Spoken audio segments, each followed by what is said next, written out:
The following presentation is brought to you by the Realm Network. Today on Mr. Media, I'll talk to longtime film critic Kirk Honeycutt. For many years, he was the chief film critic for The Hollywood Reporter. Today, he's the author of John Hughes, A Life in Film, an illustrated tribute to the man behind Ferris Bueller's Day Off, National Lampoon's Vacation, The Breakfast Club, Pretty in Pink, Alone, and Planes, Trains, and Automobiles. Stick around, because how often do I have an excuse to say, Bueller? Bueller? Without annoying my kid.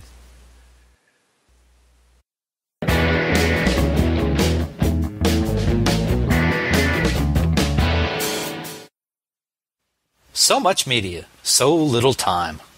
Who keeps track of it all? That would be me. This is Bob Andelman, and this is the Mr. Media Interview, brought to you today by Amazon.com.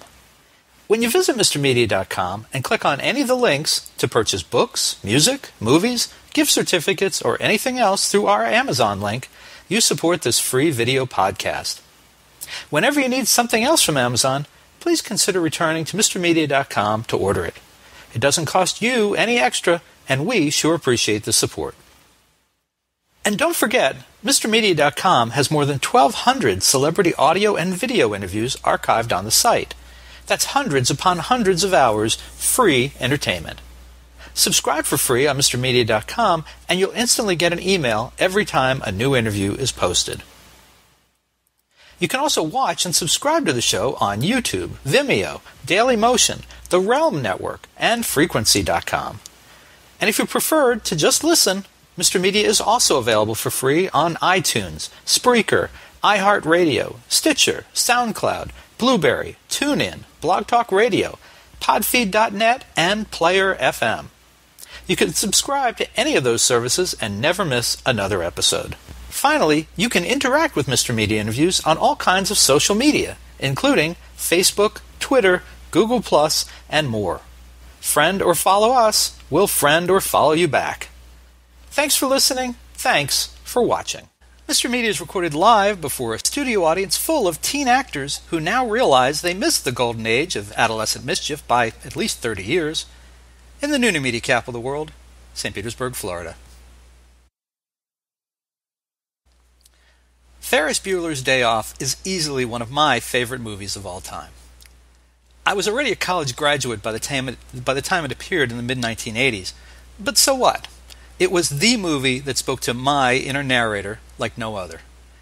I didn't necessarily want to be Ferris, I just wanted a day off like his. And who wouldn't?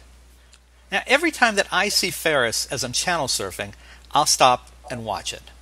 Ferris talking to the audience, Ferris singing Twist and Shout in a parade, Ferris fighting with his sister, and, of course, Ferris telling us at the end, "Go home, the movie's over." Now, there are other John Hughes films of which I'm a fan, of course, including National Lampoon's Vacation, Christmas Vacation, and Weird Science. Home Alone deserves an honorable mention in my list as well. Now, less so for me are the more standard fare, such as Breakfast Club and Pretty in Pink. I think I was just too old for teen angst when they came around, and it just really hasn't drawn me back in to go watch again. Now, former Hollywood Reporter chief film critic Kirk Honeycutt has just published a book, John Hughes, A Life in Film, that is a rich, illustrated guide to these films and many more, including Uncle Buck, 16 Candles, and Planes, Trains, and Automobiles. Honeycutt is also the man behind HoneycuttsHollywood.com, his own film review site. Kirk Honeycutt, welcome to Mr. Media. Thank you. So, Kirk, good to have you, fun book, blah, blah, blah, blah. How could you possibly dislike National Lampoon's Christmas Vacation? I just didn't find it that funny. I think the first National Lampoon film, Vacation, was actually the best John Hughes film that he didn't direct himself. It really, Harold Ramis, who passed on just around the time I was writing the book, and I put in a call to him, and I didn't get a hold of him, and the next thing I knew, we lost him, but he did a wonderful job. He was a really good director, Groundhog Day, all these great films, but this was a superbly directed film, and I think is the first well-written John Hughes film. He had a couple of other credits, or he tried to make a couple other films, which I detail in the book, but this was the first one that said, hey, this guy can write. But back to Christmas Vacation, it didn't seem like there was any storyline, and I didn't feel that the peripheral characters, played by all these amazing character actors, were really well used. So it was just Chevy Chase and one pratfall after another, and it didn't have that narrative drive that the first film did. And I think all the other vacation movies have lacked that. And by the way, they're going to do another one now. So you have another one's heading your way. Well, I never cared for European Vacation, but Christmas Vacation, I mean, it's I talked in the introduction about Ferris Bueller, which I just adore that movie. And Christmas Vacation, in my family at least, I mean, it's we got to watch it at least once or twice a year. And I just, when I hear squirrel, I don't even have to name the movie around my wife. I just say squirrel, and we just start dying laughing. I don't know. It just, I was thinking about maybe we would put the interview on hold and I'd send you back to watch the film again and then come back to discuss it, just in case you catch something. But we'll let it go. We'll let it go. Now, the other thing is, I never actually considered myself a big John Hughes fan, because in my head, I think of Pretty in Pink and Breakfast Club, 16 Candles, but I like many of his films. So I wondered if you would explain for folks, and I guess myself included, what is it that makes his group of films stand out? What makes them a whole? Well, it depends on the kind of films you're talking about, because the first half of his career, up until I would say She's Having a Baby, he was doing films about young people, and they were pretty autobiographical. They were films that talked directly to teenagers as if they were the adults, and the adults were this other strange species on planet Earth. That would be the teachers and the parents, of course, and maybe grandparents. Then he got off onto what I would call family-friendly films, where he was doing younger children, critters like dogs, a lot of dogs, 101 Dalmatians, Beethoven, all dogs, and finally even a Baby's Day Out. So the career kind of bifurcates itself right around the time She's Having a Baby, because that film, which was very autobiographical, failed. And I think John Hughes decided, okay, enough of the autobiography. I'm going to now do just plain straight comedy, like Dennis the Menace, like Miracle on 34th Street, a lot of remakes and things like that, 101 Dalmatians. So it really depends on which era you're talking about. The first era, I think, he connects with people because he first of all, was a very good comedy writer. I mean, you mentioned Planes, Trains. I mean, you think of the amount of gags he put into that film, or the amount of gags he put into Home Alone. They're quite substantial, and they build upon themselves. There's a kind of a Rube Goldberg-like effect to all these gags, and it really works very well. And he wrote all those gags out. They were not kind of created on the set with stunt people and other directors and actors. They were all written out and thought through, the rapid way he wrote. It was amazing he could come up with all these intricate gags. But I think that's one thing that might intrigue you. I think that when he was doing his teen films, which I understand didn't draw you in, your inner teen, but I think that he was talking directly to teenagers like he understood them. And I think that's what draws them in, at least. His National Lampoon experience, you spend a lot of time in the book coming back and forth because Matty Sims, you bring him in, and P.J. O'Rourke. I guess those are the films that I equate to, because I actually read the National Lampoon when it was coming out each month. Mm-hmm. I subscribed that's what I was doing as a teenager. Some of these kids were, in the Breakfast Club, and I was reading National Lampoon and Playboy. I guess that's it. But it seemed like there are very different sections of his career. I mean, you talk about animal films, the teen films. I actually like She's Having a Baby. I mean, I only saw it once when it came out, but I kind of liked it. but like it doesn't. It seems odd that this guy who did the National Lampoon films was also the guy who did She's Having a Baby, was the guy who did Miracle on 34th Street. Does he have a current day equivalent among directors and writers? I don't think he has any equivalent among writers or directors at any day, to be frank. I know that Kevin Smith and Judd Apatow talk about, they say they make, John Hughes movies with a lot of F-bombs in them. But and of course male nudity. But I don't quite see it the way they do. But, in their minds, they think they're doing a kind of John Hughes-like film. So, I'll accept their word that they think they're doing that. I don't find that they're doing those kind of films. They're doing something great, but they're not doing that. So I don't find anybody who's doing his kind of films right now.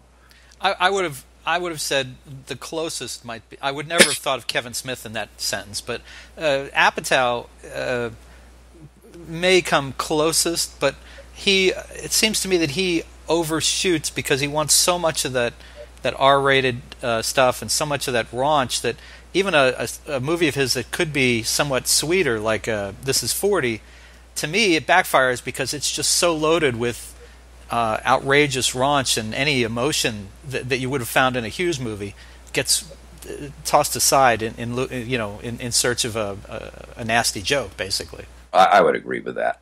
Yeah, but he does. He saw those films. Kevin Smith saw those films. A lot of people saw those films, and they're building on it in their own head, and that it's inspiring them. Let's say it inspires their work, even though it doesn't emulate that work at all. I don't find anybody doing those kinds of films, and in fact, I don't think you can do those kinds of films. Hollywood has no niche for it now. They don't make $20 million, it'd be the equivalent of a $20 million movie. They don't make those anymore. They just don't. They make $50 million movies, or they make $100 million movies, or they might pick up a little independent film out of Sundance and put it through a classics division. But they don't have, John Hughes would have a hard time today creating the kind of film because he'd have to do it as an independent. There is no place at a studio, which is where he worked. He was always a studio guy. There was no place at a studio today that would make those kinds of films. He was making them in around the $12, $13, $14 million range. Home Alone cost around $17, which is fairly expensive for him at the time. He only had one really expensive movie, which is a complete fiasco, Baby's Day Out. So that niche is just gone out of the Hollywood subset. It just doesn't exist. And yet, he was very good at creating what's the term I'm looking for? Tentpoles, or not tentpoles, but oh God, help me, Mr. Film Critic. Where you create one film and you can make three more after it. Template? You mean? Template, yeah. I mean, template. Well, the most obvious example of that was the Home Alone films. He made one Home Alone film, and they said, well, if you have the most successful film in comedy history, someone's going to say, hey, how about a sequel? So he said, okay, I'll tell you what, I'm going to just do a remake. And he did. He just did a remake. The only thing what he did was send it to New York. He said everything in New York, but he has the Wet Bandits, he has the same gags, he has the timing of everything is that the whole family getting ready to go on an airplane, everything is identical. The only difference is instead of going to Paris, they were going to Florida, and then he gets on the wrong plane at O'Hara and it goes to JFK. So otherwise, it's the same movie, and he just did that over and over again. Then he took that template of the Wet Bandits, the two goofy bad guys, and he used that over and over again. He used it in the Beethoven movie. He used it in 101 Dalmatians. You have the goofy, bumbling kidnappers. In Baby's Day Out, he made it three goofy, bumbling kidnappers. He just added one. But yeah, he did in fact create these templates and maybe overuse them, but the audiences didn't seem to mind. I can't recall in the book, did you ever calculate how much his movies took in total? No, I didn't. It would probably, if you take out Home Alone, not be that significant compared to the kind of big box office they have today, because bear in mind, his comedies didn't travel overseas in the sense that most comedies do not travel. Comedies made in Europe don't come to the United States. Our comedies don't play well in very many places in the world. humor is a very weird national thing that just doesn't cross borders very often. We do sometimes like some British humor, and the British certainly liked John Hughes' humor. That was one place it did play, but except for Home Alone, where he hit it out of the ballpark. I mean, that played internationally. That made it the biggest international box office sensation, and for a comedy now ever. But if you remove that from it, his films gross maybe the height of $70-some million, which would be Ferris Bueller, your favorite movie. Breakfast Club did around 50. It didn't do the kind of box office people think it did. John always said that they didn't put it out right, that they should have put it out in more of a platform release. In other words, a few cities the first week, then it expands a little bit to 30 cities maybe the next week, and so on. It kind of played itself out in the South very quickly. It didn't stay there. Urban areas, it stayed for a few weeks. It did good business, 50 million, but it really found its audience in the video cassette and then later DVD. Well, we have to be fair to Hughes, though. I mean, Breakfast Club, of course, is celebrating 30 years right now, which ties into your book. But $50 million in 1985, compared to today, that's got to be a $100 million movie easily. It's a good gross. I mean, they were not unhappy with it. It's just the studio had thought maybe they could make a little more money on it. Certainly the producers did. But I think that Universal was the studio. I don't think they released it the way they probably should have. I think they could have gotten more money out of it. That's all I'm saying. Ferris Bueller, which was, by all, what most critics seem to feel was his most universally accepted film and enjoyed film. That kind of was the upper reaches for him until he came to Home Alone, and that was like in the $70 million range. But overall, I would say his grosses wouldn't impress you that much by today's standards. But they were certainly significant, and Hollywood made a lot of money off him. And probably continues to with home video sales. I know DVDs are dying off, but Amazon, Netflix, all those things, I'm sure they're continuing to rake in a lot of good coin off of his work. Well, a little-known fact is there's a lot of John Hughes scripts sitting around the studios gathering dust. I mean, he left a lot of scripts behind that are officially the product of, say, Paramount or Universal or what have you. I don't know if anybody wants to dust them off and try and update them a little bit. They could be made. I don't think they will, because I said this niche doesn't seem to exist anymore, and that price range of a film doesn't seem to exist anymore. And I'm not even sure they have that many talented young actors the way they did back in John's day. If you look at the actors in his day, it's really astonishing how many good actors there were. Many of them with still careers going on today. John Cryer, for instance, and Emilio Estevez, Charlie Sheen, all these people were Robert Downey Jr. It all began in John Hughes movies. People forget that. I think Robert Downey is billed as Robert Downey, not the Jr. back in those days. And when he did what was it, Weird Science, I think it was. But it's really amazing the acting pool he could draw upon in the early '80s. And it wasn't just him. It was Francis Ford Coppola with The Outsider and Rumblefish. It was Martha Coolidge with Valley Girl. And there was a lot of people who were doing youth movies in those days. And they had the young actors that could really support it. So you don't think Shia LaBeouf could do it? I mean, we could try. Yeah. He could maybe play Bender. Yeah, I'm sure I'm sure you can always find actors to fit something that you're doing, whether or not they're going to be the right ones, whether they're going to be Anthony Michael Hall or Molly Ringwald. There's a certain something there that he was able to latch onto and make 3 movies with each of them. Yes, he was very good at casting, I will say that. You see it all through his career. Matthew Broderick, I don't know how he could have made that film without Matthew Broderick, Ferris Bueller we're talking about. Right. And then coming up with Jeffrey Jones, who at that point had played the Emperor in Amadeus and was known for his kind of improvisational comic skills, bringing him aboard. Jennifer Grey.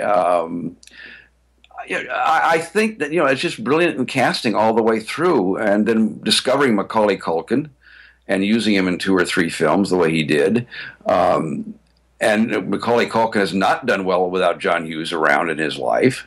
So he did a very fine job of casting his films and protecting his talent and really nurturing his talent all the way through his career.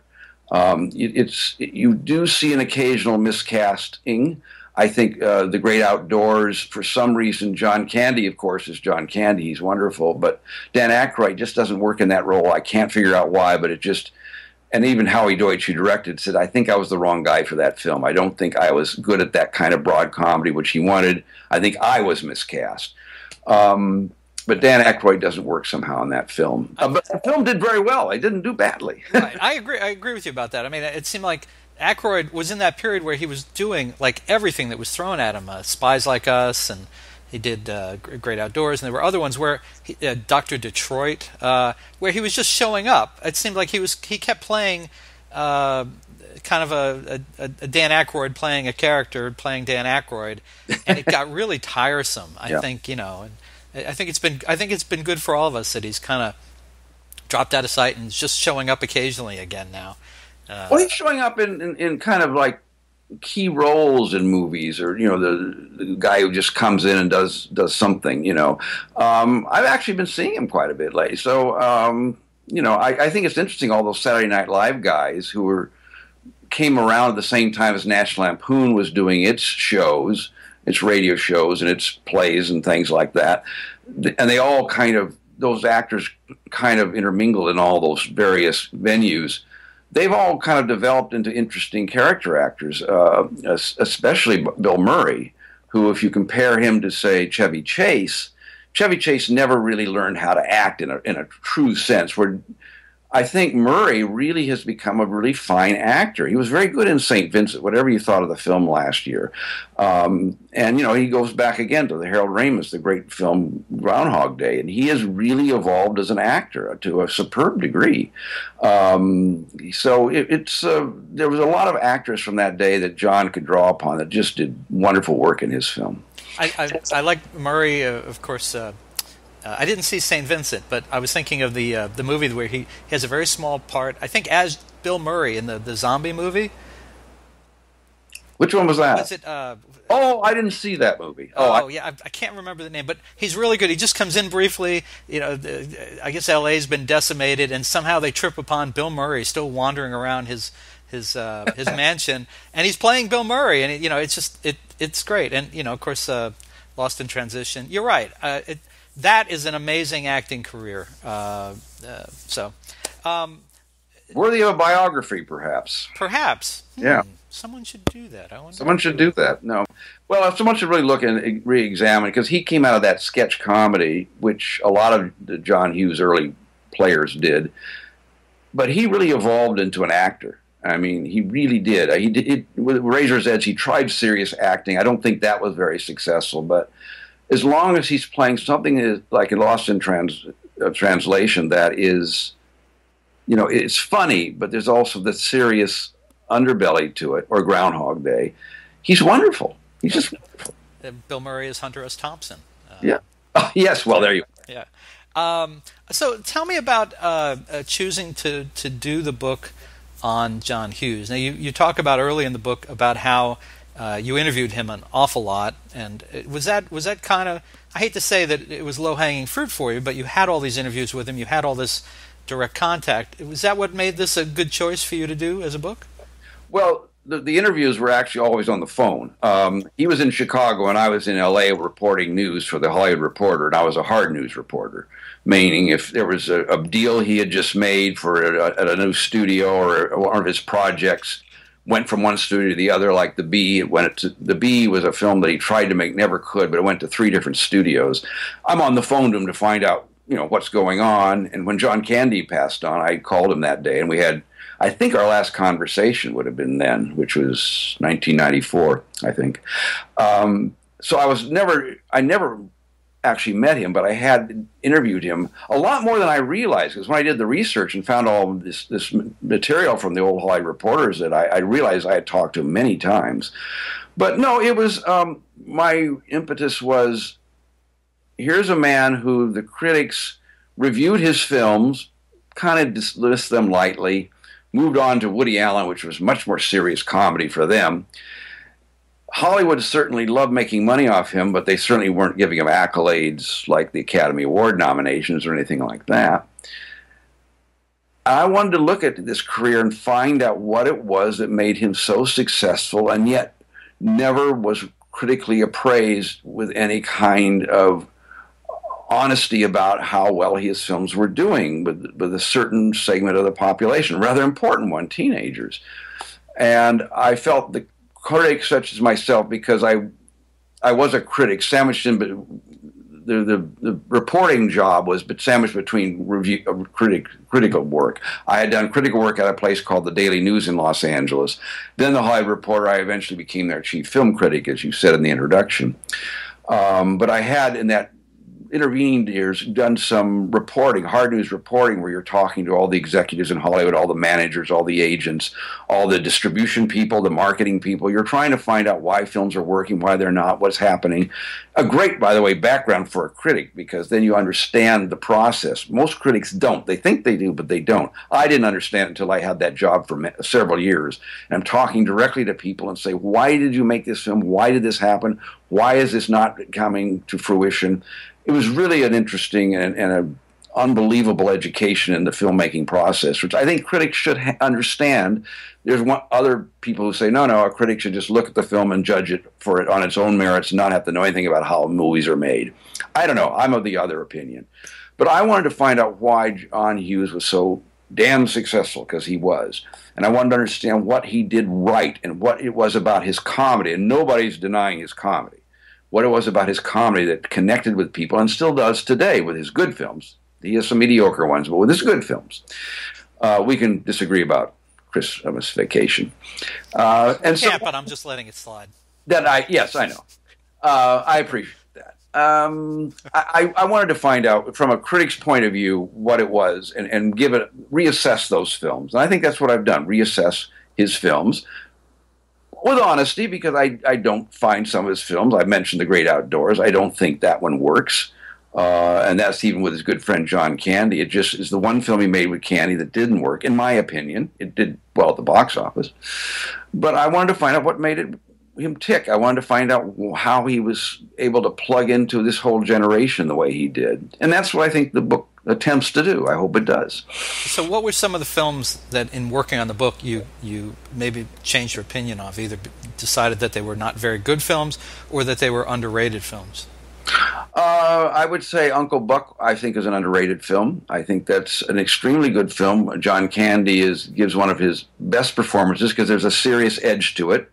And remember, John Candy, at the time he passed on, was trying to find a way into more serious roles. JFK, which he made with Oliver Stone, it was a small part, but it certainly was no comedy role. And he was very good in that. And I think if he wasn't being offered that many roles, but if he had found a way through his agent or manager or something to get those roles, I think he would have been a very successful actor of serious roles, too. And I think Uncle Buck is as close as he comes in any film of John Hughes, where he is, there's a serious undertone to that film, even though it's a very broad comedy, and obviously Macaulay Culkin is in it too, and they have these interesting scene where they're topping each other just one after another. Macaulay Culkin, at 8 years old or whatever, is holding his own with John Candy, a comedy legend. So that was the underappreciated one. I thought it was. I'm not in love with She's Having a Baby, but I think it was an interesting film and probably should have done better than it did. I see it wasn't what John Hughes fans were looking for, but it was a very interesting film. I think 16 Candles maybe is a better film than I thought it was when I was a young critic reviewing films and thinking, teenage film. There's a lot of things going on in there. I don't find the wedding situation towards the end to be very successful, but I do feel it really did talk to people about how kids feel about grandparents, parents being neglected in their own household. And it's a funny film. It's a very funny film, and I think Molly Ringwald is just wonderful in it. And I enjoyed rediscovering her in that film and in Breakfast Club. And she really is quite good. And I did Pretty in Pink would be another one. I think probably plays better than our memory says it does.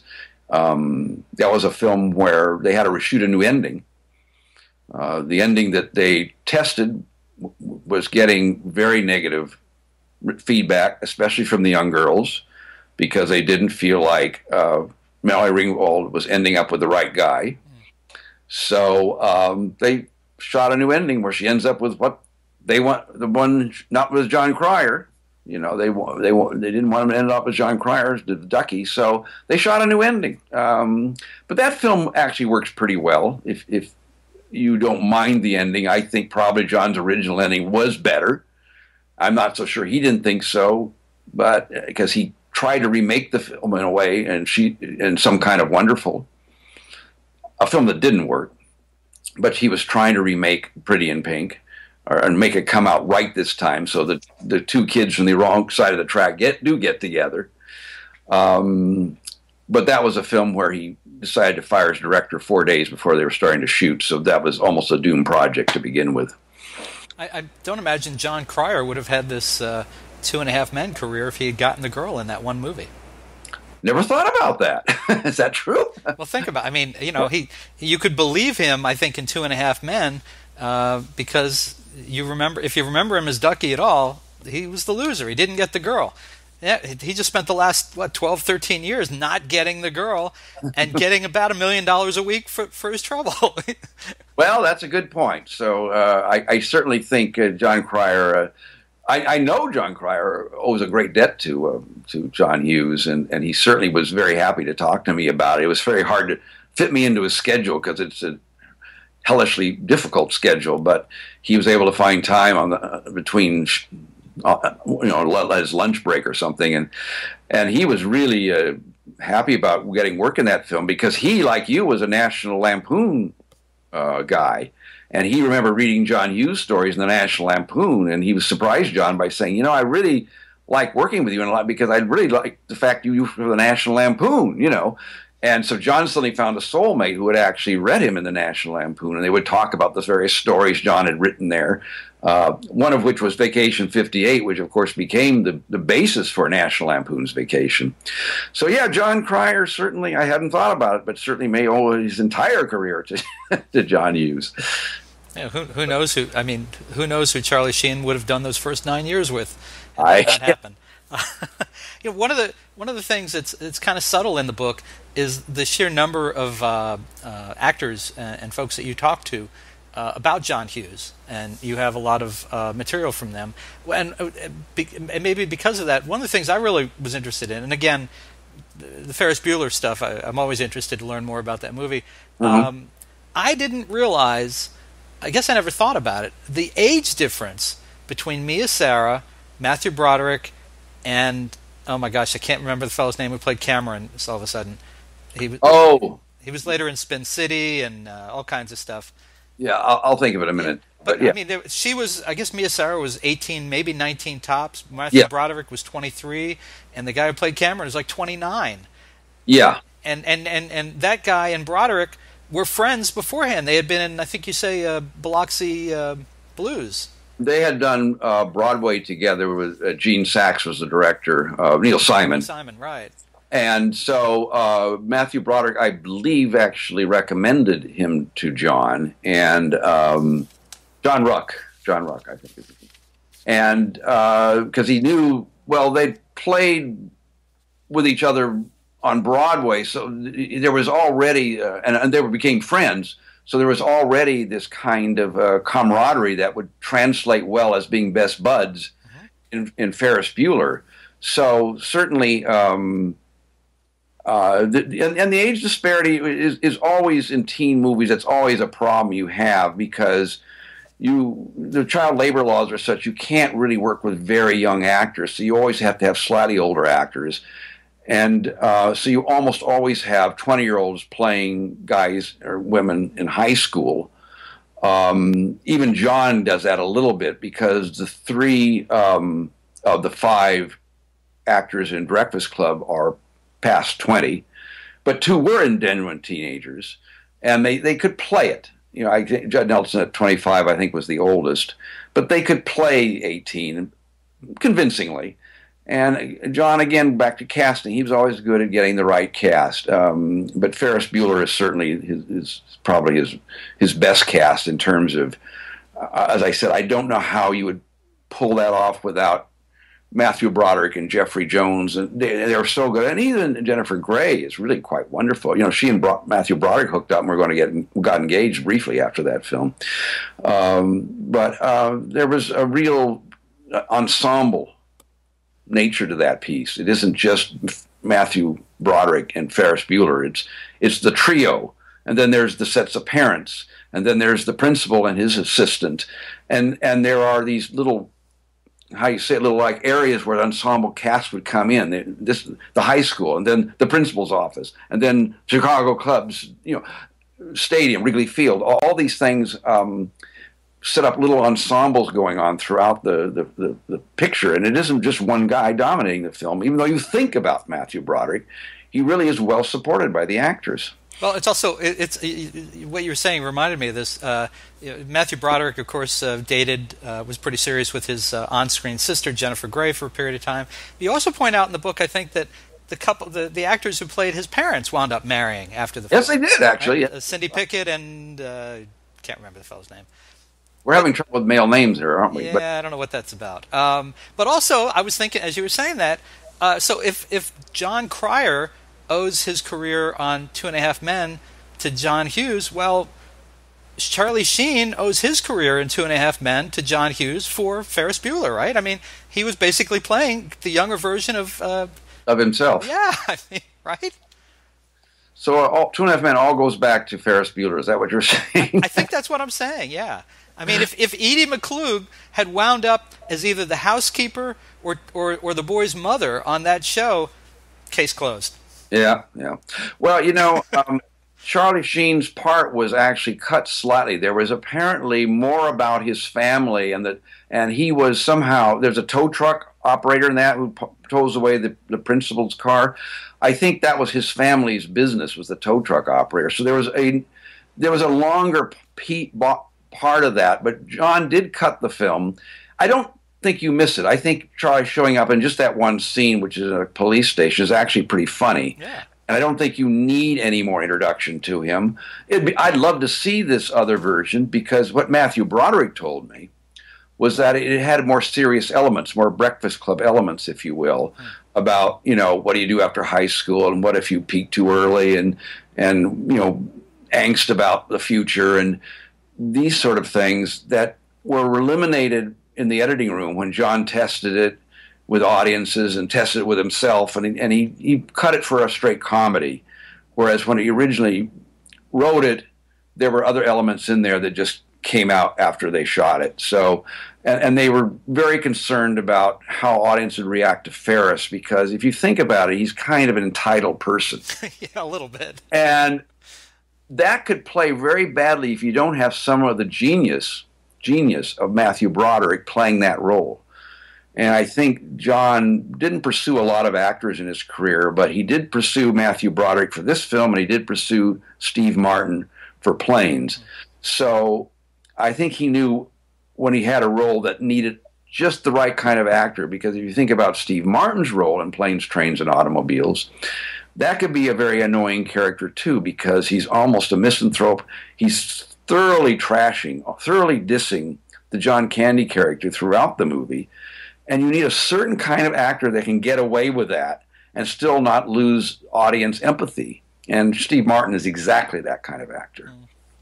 You also point out, and this is the last thing I'll say about Ferris, we'll start wrapping up in a second, but you also point out, I think, that also cut out of that movie was that there was at least one other sister, maybe two, who were completely cut out of the movie. Is that right? I was told there were other sisters. I don't know how they would work, because it seems just perfect. I mean, it's not, they don't make a reference to anybody else.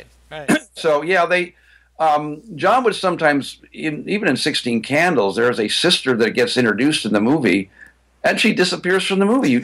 She's in the background in a few shots, but she has a couple of good lines in the beginning, and then, boop, gone. So kind of like the older brother from the first season of Happy Days. Yeah, I think there's he would write so many characters for his families, because he always had a lot of siblings, that sometimes even in the editing, it just there wasn't enough room in 16 Candles, or there wasn't enough room in Ferris, so they just cut it down. And in fact, in Vacation 58, in the original story in National Lampoon, there were other children in the car.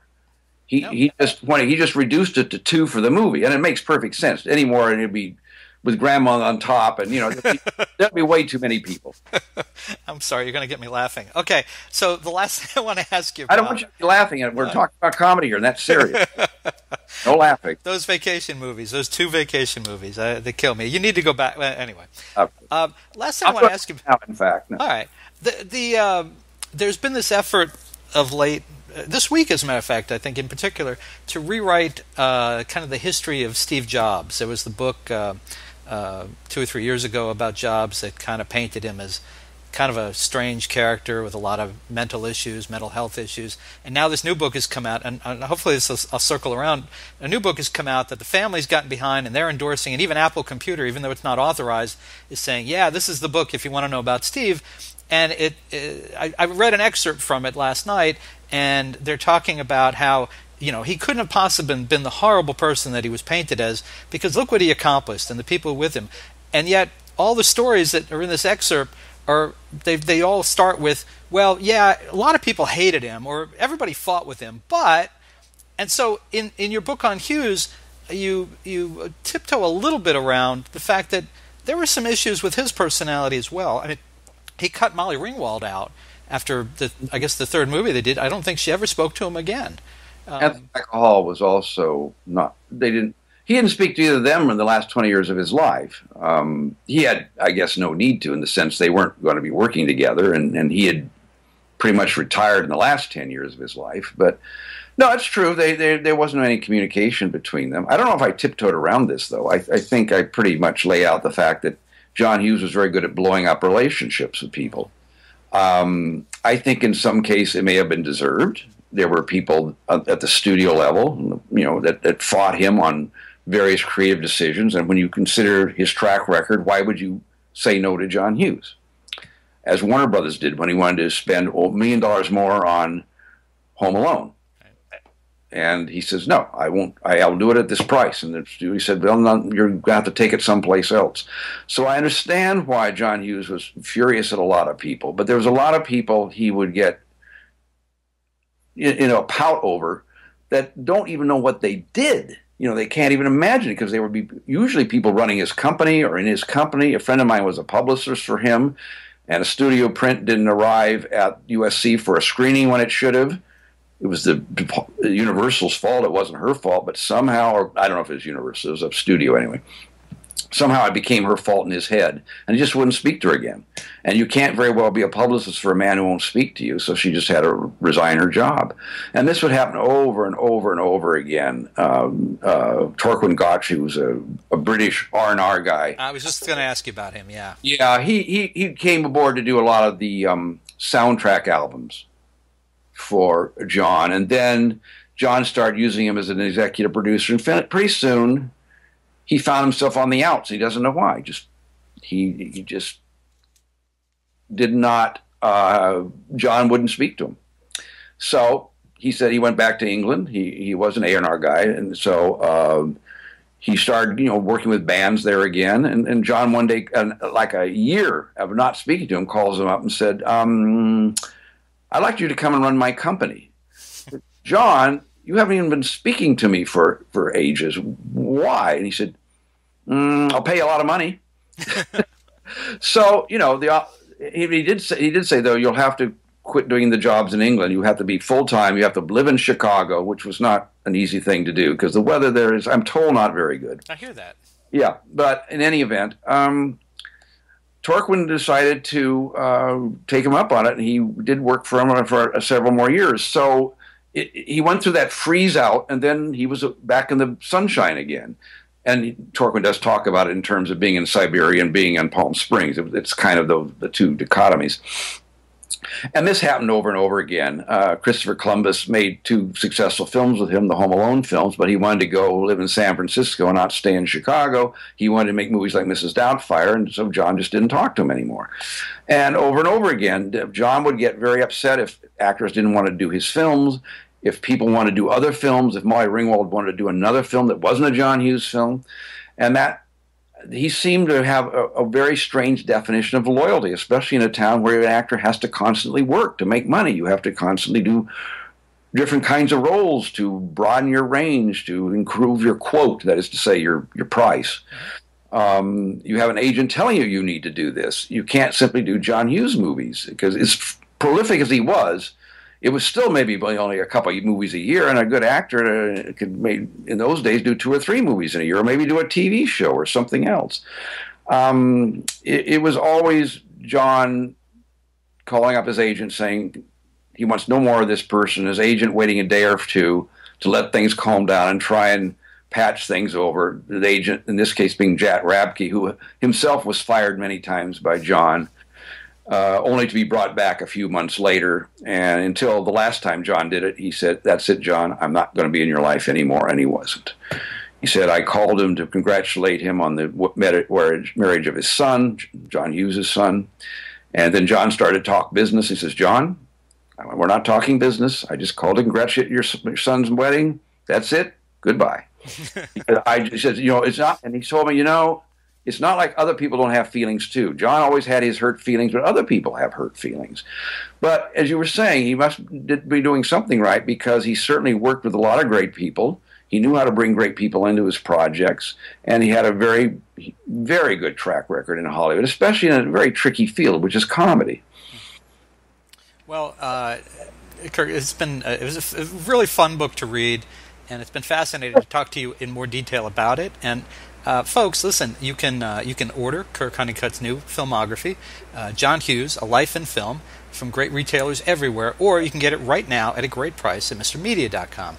If you're watching us on MRMedia.com, the main site, somewhere to the left or the right below my guest, you will see the cover of the book.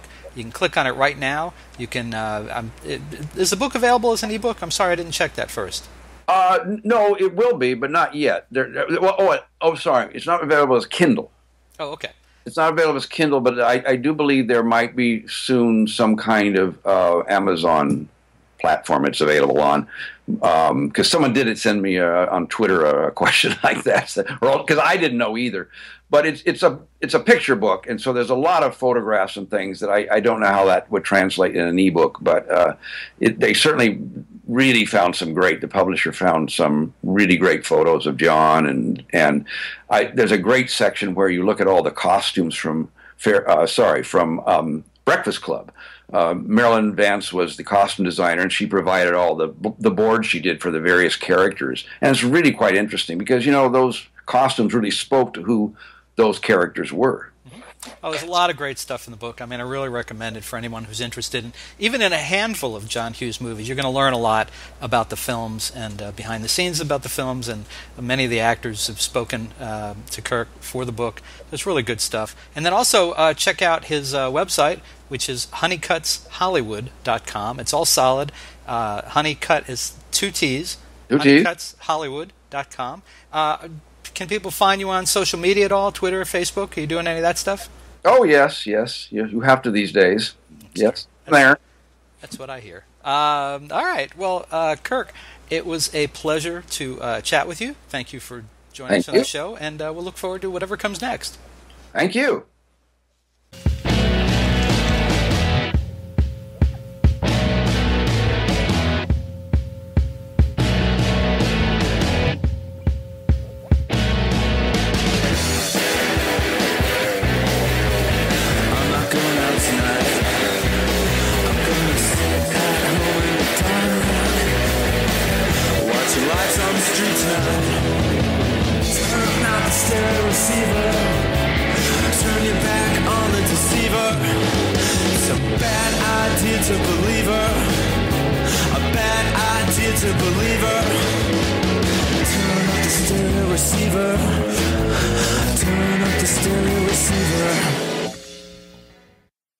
Hi, this is Buzz Burbank in the Buzz Burbank newsroom, preparing for you another Buzz Burbank news and comment. Do you like good stories? Boy, I sure do. I turn over a lot of stones each day to make sure I don't miss the best ones. Sure, some make me angry, and some make me sad, and some make me laugh, and isn't that what makes us human? I'm proud of the fact that I pack more news into my 10 or 15 minutes a day than the evening news does in a half hour. It's a free podcast at buzzburbank.com, or you can subscribe free at iTunes, SoundCloud, Stitcher, or get it on any RSS device. It's like a newspaper for your head. It's Buzz Burbank News and Comment, another Realm Network presentation.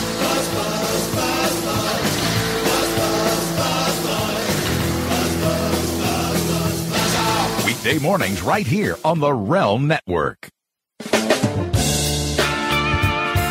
Ladies and gentlemen, children of all ages, welcome to the George and Tony Entertainment Show. Prepare for awesome mediocrity. We're the Cousin Oliver of the Realm Network. I'm George. And I'm Tony. And we're a weekly family-friendly podcast about pop culture. From our point of view. At realmnetwork.com, the George and Tony Entertainment Show from the Realm Network. This is Snake. Do you read me, Otacon? Loud and clear, Snake. Did you listen to the latest episode of the Gaming Marathon on the Realm Network? Of course. They really know their stuff about gaming, especially that Usad guy. Yeah, but that Chirac guy is a real jerk. I don't like him. Regardless, their reviews are spot on and they tell it like it is. That's for sure. What happened, Snake? Were you spotted? Nah, it's just Lowell Meltzer crying about the O's again. Close call. I better continue the search for Metal Gear, but keep listening to the Gaming Marathon each week. You got it, Snake. New every Monday afternoon right here on the Realm Network. It's the Mark and Lowell Show. Hi, this is Mark. And this is Lowell. And if you're fans of Don and Mike, you may know who we are. Our number one interns. You've met them on the show. They're the guys that ate all the junk, and they were outside with each other holding hands with a sign that said that they loved each other wearing the dunce caps. And what you may not know is that we started out as fans back in their WAVA days. Hi, Don and Mike. It's Mark and Lowell. Oh, yeah. Hey, these are two guys that we once actually called them our protégés, didn't we? And now we have our own show, so we want you to give it a shot. Just check us out at the Realm Network, realmnetwork.com, or you can go to markandlowell.com. Resistance is futile. It's the Mark and Lowell Show. Every Tuesday and Thursday evenings right here on the Realm Network. And catch the Poor Premium Show Friday nights.